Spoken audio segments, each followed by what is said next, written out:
श्री सूर्याय नमः। प्रिय श्रोताओं, आज रविवार है और रविवार के दिन सूर्य नारायण की पूजा की जाती है। तो आइए बड़ी ही श्रद्धा से सुनते हैं रविवार व्रत की कथा और सूर्य नारायण भगवान की कथा। कहते हैं कि रविवार के दिन अगर व्रत ना भी करे तो सूर्य भगवान की कथा सुनने से भक्त की सारी मनोकामनाओं पूर्ति होती है और मनोवांछित फल की प्राप्ति होती है। तो आइए बड़ी ही श्रद्धा से सुनते हैं सूर्य नारायण भगवान की कथा। बोलिए सूर्य नारायण भगवान की जय। एक ब्राह्मण थे। ब्राह्मण सूर्य भगवान के परम भक्त थे। सुबह उठते, नहाते धोते सूरज भगवान की पूजा करते, सूरज भगवान की कहानी कहते। लेकिन ब्राह्मण देवता कमाते कुछ भी नहीं थे, बस घर पर बैठे रहते। घर पर रहते तो ब्राह्मणी बार बार परेशान करती, बार बार कहती कि कुछ कमाया करो। बाहर जाते तो अड़ोसी पड़ोसी निकम्मा कहते और उन्हें अपमानित करते। एक दिन परेशान होकर नहा धोकर अपने पूजन की सामग्री ली और जंगल में चले गए।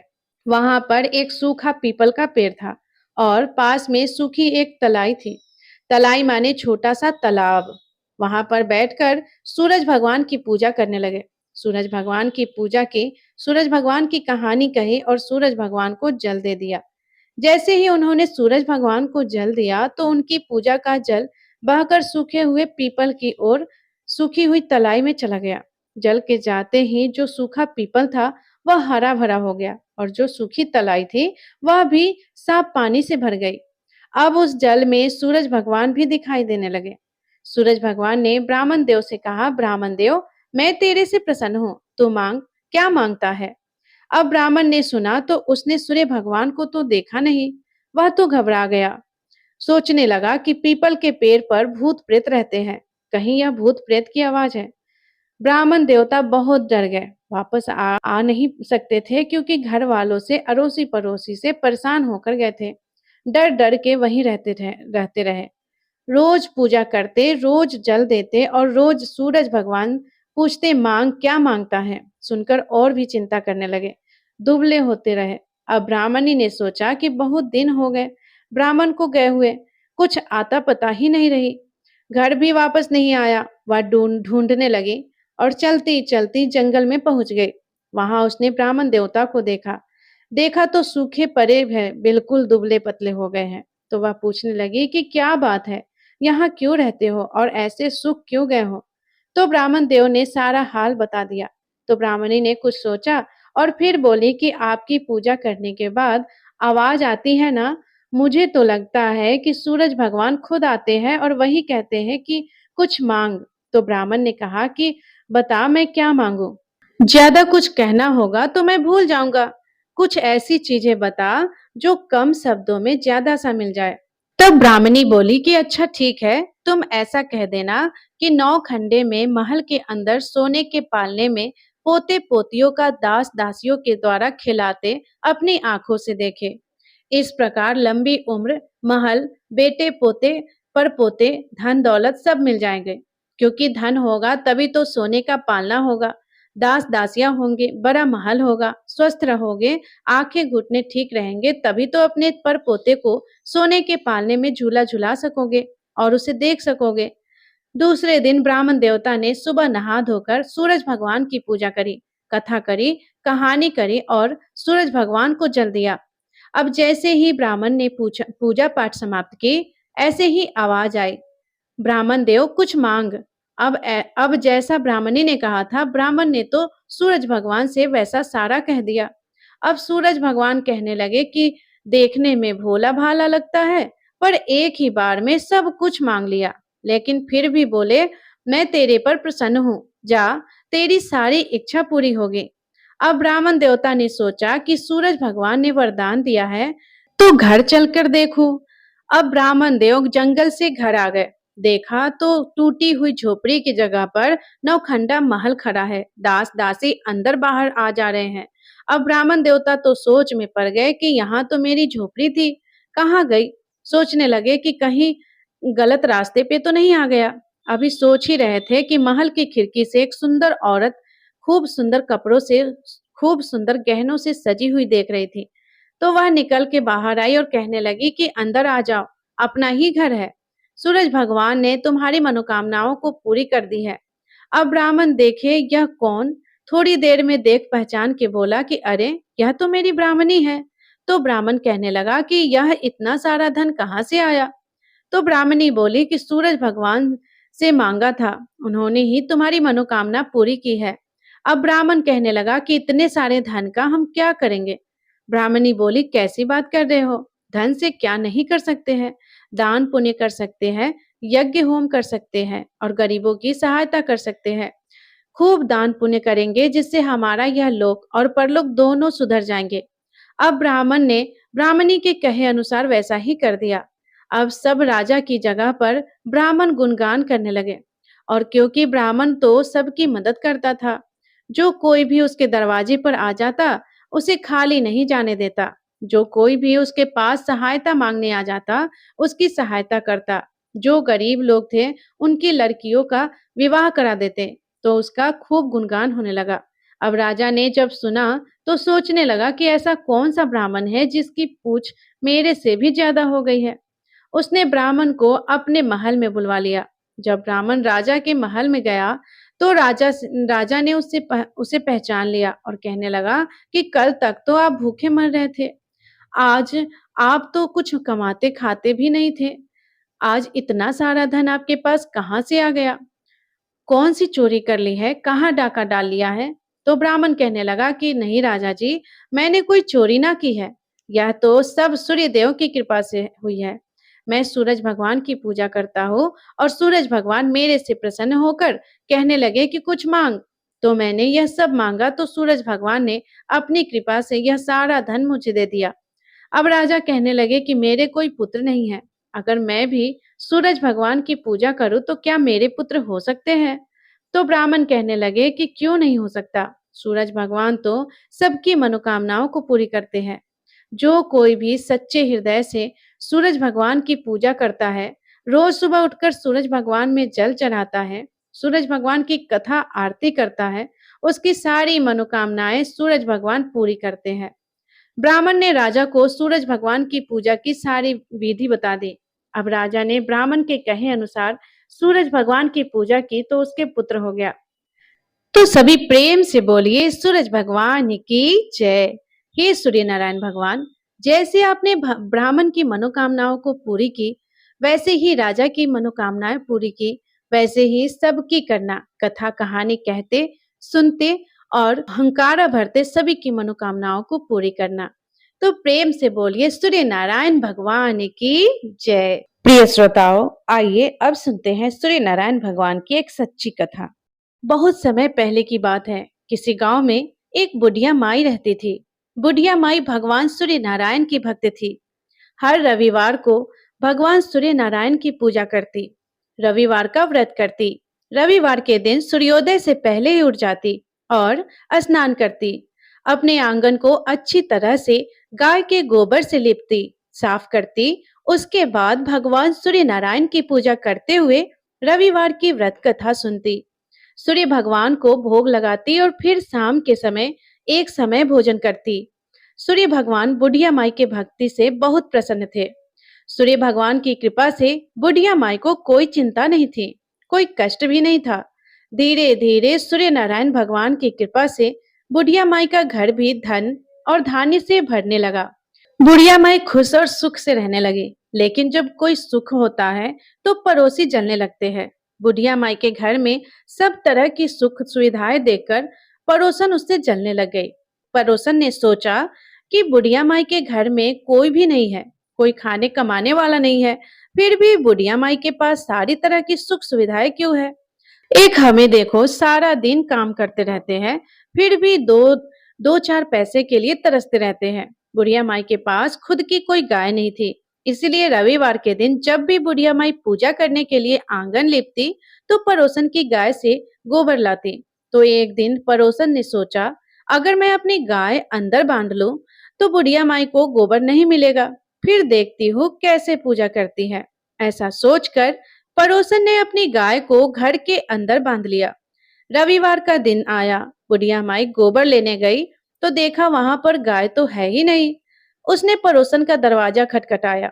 पड़ोसन घर में ही थी, लेकिन कुछ भी नहीं बोली। बुढ़िया माई को उस दिन गोबर नहीं मिला। गोबर ना मिलने से बुढ़िया माई आंगन नहीं लिप सकी और आंगन ना लिप पाने के कारण बुढ़िया माई ने कुछ नहीं खाया, ना पूजा की, ना सूर्य भगवान का भोग लगाया और ना ही खुद भोजन किया। ऐसे ही भूखी प्यासी सो गई। सूर्य नारायण भगवान ने बुढ़िया माई को कष्ट में देखा तो सोचने लगे कि मुझे बुढ़िया माई के इस कष्ट को दूर करना चाहिए, नहीं तो मेरी पूजा कौन करेगा। बुढ़िया माई के सपने में भगवान सूर्य नारायण आए और कहने लगे, क्या बात है बुढ़िया माई, आज भोजन क्यों नहीं किया, ऐसी भूखी प्यासी क्यों पड़ी है। तब बुढ़िया माई कहने लगी, हे भगवान, आपको तो पता ही होगा कि मेरे मेरे रविवार के व्रत का नियम है। गाय का गोबर लाती हूँ, आंगन लिपती हूँ और फिर पूजा करती हूँ। आज मुझे गाय का गोबर नहीं मिला तो मेरा आंगन नहीं लिपा, ना ही मैंने पूजा की। पूजा नहीं की तो भोग भी नहीं लगाया और भोग लगाए बिना भगवान मैं भोजन कैसे कर लेती। इसीलिए भूख की प्यासी पड़ी हूँ। अब सूर्य नारायण भगवान बुढ़िया माई से बोले कि बुढ़िया माई, अब तो किसी बात की चिंता मत कर। देख जरा अपने गाय में, देख तेरी तेरी गोरी गाय और गोरा बछड़ा बंधे हुए हैं। अब बुढ़िया माई सुबह उठी तो बुढ़िया माई के आंगन में गोरी गोरी गाय और गोरा गोरा बछड़ा बंधे थे। यह देखकर बुढ़िया माई बहुत खुश हो गई। उसने जल्दी से चारा लाया, गाय को खिलाया। उसके बाद बुढ़िया माई अपने घर के काम में लग गई। पड़ोसन ने बुढ़िया माई के आंगन में बंधी हुई सुंदर गाय और बछड़े को देखा तो वह जल भुन गई। तभी गाय ने सोने का गोबर कर दिया। सोने का गोबर देखते ही तो पड़ोसन बड़ी हैरान हो गई। उसने बुढ़िया माई को कुछ नहीं बताया। देखा कि बुढ़िया माई आसपास कहीं है नहीं, तो उसने सोने का गोबर उठा लिया, उसे अपने घर में ले गई और अपनी गाय का गोबर लाकर गाय के पास रख दिया। सोने के गोबर से पड़ोसन थोड़े ही दिनों में बड़ी धनवान होने लगी, क्योंकि वह रोज सोने का गोबर उठाकर ले जाती। अब बुढ़िया माई रोज अपनी गाय के गोबर से आंगन लिपती, सूर्य नारायण भगवान की पूजा करती और व्रत करती। इससे बुढ़िया माई भी प्रसन्न रहने लगी। बुढ़िया माई को सोने के गोबर के बारे में कुछ पता ही नहीं था। वह तो पहले की तरह बस रविवार को भगवान सूर्य नारायण का व्रत करती और कथा सुनती। उधर सूर्य नारायण भगवान ने सोचा कि मैंने बुढ़िया माई को धन दिया, लेकिन बुढ़िया माई को तो लेना ही नहीं आता। उन्हें पड़ोसन की चालाकी का भी पता नहीं था। तो सूर्य नारायण भगवान ने अपनी माया फैला दी और तेज आंधी तूफान चला दिए। तेज आंधी तूफान देखकर बुढ़िया माई ने गाय को अपने घर के अंदर बांध लिए। अब अपने घर के अंदर बांध ली तो गाय ने सोने का गोबर करा। बुढ़िया माई ने सोने का गोबर देखा तो बड़ी हैरान हुई। उस दिन से बुढ़िया माई गाय को अपने घर के अंदर बांधने लगी। सोने के गोबर से बुढ़िया माई भी कुछ ही दिनों में बड़ी धनवान होने लगी। बुढ़िया माई के धनवान होने से पड़ोसन को बहुत बुरा लगा, क्योंकि उसे जो सोना रोज मिल रहा था वह मिलना बंद हो गया था।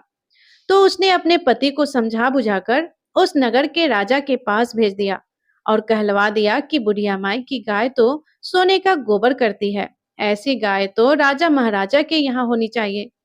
तब उसके पति ने जाकर राजा के कान भर दिए, राजा से चुगली कर दी। राजा ने कहा कि जब तक मैं देख नहीं लूंगा मानूंगा नहीं। राजा ने वहां पर अपने सिपाहियों का पहरा लगा दिया। सिपाही चुप कर बैठ गए। जब गाय ने सोने का गोबर करा तो उन्होंने राजा को बताया कि हाँ, सच में बुढ़िया माई की गाय तो सोने का गोबर करती है। यह बात सुनकर राजा बड़ा हैरान होने लगा। उसे बड़ी खुशी हुई, अगर यह गाय हमारे महल में आ जाए तो हमारे तो खजाने भर जाएंगे। तो उसने सिपाहियों को भेजा कि जाओ बुढ़िया माई की गाय और बछड़े को लेकर आओ। रविवार का दिन था। बुढ़िया माई सूर्य भगवान की पूजा कर रही थी। पूजा करके उसने भगवान को भोग लगाया और अभी वह भोजन करने बैठी ही थी कि इतने में ही राजा के सिपाही आ गए और गाय और बछड़ा मांगने लगे। बुढ़िया माई रोने लगी, गिड़गिड़ाने लगी। यह गाय तो मुझे सूर्य नारायण भगवान ने दी है, इसे मत लेकर जाओ, यह तो सूर्य नारायण भगवान का प्रसाद है। लेकिन वे नहीं माने, क्योंकि उन पर तो राजा की आज्ञा थी। वे कैसे मान जाते। वे तो बुढ़िया माई की गाय और बछड़ा लेकर चल दिए। उधर महल में राजा अपने ही सपनों में खोया हुआ था। सोने का गोबर करने वाली गाय मेरे महल में आ जाएगी तो मेरे तो खजाने भर जाएंगे। उसने महल में पूरी तैयारी करवा दी, गलीचे बिछवा दिए, गाय आएगी तो सोने को का गोबर करेगी। लेकिन गाय ने तो पूरा महल गोबर गोबर से भर दिया। पूरे महल में दुर्गंध फैल गई, चारों तरफ से बदबू आने लगी। अब तो राजा को बड़ा गुस्सा आया। उसने बुढ़िया माई को अपने महल में बुलवाया और पूछा, यह क्या जादू टोना है? तेरे घर में रहती है तो गाय सोने का गोबर करती है और हमारे घर में सारे में बदबू फैला दी। अब बुढ़िया माई कहने लगी कि राजा जी, मैं तो कुछ भी नहीं जानती। मेरा तो रविवार व्रत का नियम है। रविवार के दिन आंगन को गाय के गोबर से लिपती हूँ, फिर पूजा करती हूँ, सूर्य नारायण भगवान को भोग लगाती हूँ, फिर भोजन करती हूँ। पड़ोसन के यहाँ से गाय का गोबर लाती थी। एक दिन पड़ोसन ने गाय को अंदर बांध ली तो मुझे गोबर नहीं मिला। ना मैंने आंगन लिपा, ना पूजा करी और ना ही व्रत रखा और ना खाया। तो फिर सूर्य नारायण भगवान को पता चला तो उन्होंने मुझे गोरी गाय और गोरा बछड़ा दिए थे कि इससे तुम आंगन लीपना और पूजा करना। इससे ज्यादा तो मैं कुछ भी नहीं जानती। तभी आकाशवाणी होने लगी कि हे राजा, बुढ़िया माई की गाय और बछड़ा तुरंत लौटा दो, नहीं तो तुम पर विपत्ति का पहाड़ टूट पड़ेगा, तुम्हारा सारा राज्य नष्ट हो जाएगा। इस आकाशवाणी को सुनकर राजा को बड़ा भय हुआ। उसने बुढ़िया माई की गाय और बछड़ा दोनों लौटा दिए। बहुत सारा धन देकर बुढ़िया माई से अपनी गलती के लिए क्षमा भी मांगी। राजा ने पड़ोसन और उसके पति को उसकी दुष्टता के लिए बहुत दंड भी दिया और पूरे राज्य में घोषणा करा दी कि सभी स्त्री पुरुष रविवार का व्रत किया करें। रविवार के दिन सूर्य नारायण भगवान की पूजा किया करें। और रविवार का व्रत और सूर्य नारायण भगवान की पूजा करने से उस राज्य के सभी लोगों के घर धन धान्य से भर गए और राज्य में चारों ओर खुशहाली छा गई। हे सूर्य नारायण भगवान, जैसे आपने बुढ़िया माई पर कृपा की, वैसे ही रविवार के व्रत करने वाले, रविवार व्रत की इस कहानी को सुनने वाले, कहते सुनते सभी पर अपनी कृपा बनाए रखना और सभी की मनोकामना पूरी करना। बोलिए सूर्य नारायण भगवान की जय। प्रिय श्रोताओ, ये थी सूर्य नारायण भगवान की कथा। आप सब में से सूर्य नारायण भगवान की कथा को हर रविवार को कौन सुनता है? कमेंट करके जरूर बताइएगा। और वीडियो अच्छी लगी हो तो वीडियो को लाइक भी कीजिएगा। और अगर अभी तक हमारे चैनल पे आप नए हैं तो चैनल को सब्सक्राइब करना ना भूलिएगा। धन्यवाद। जय श्री सूर्य नारायण। आप सभी के जीवन में हमेशा खुशियां बना रहे। धन्यवाद। राधे राधे।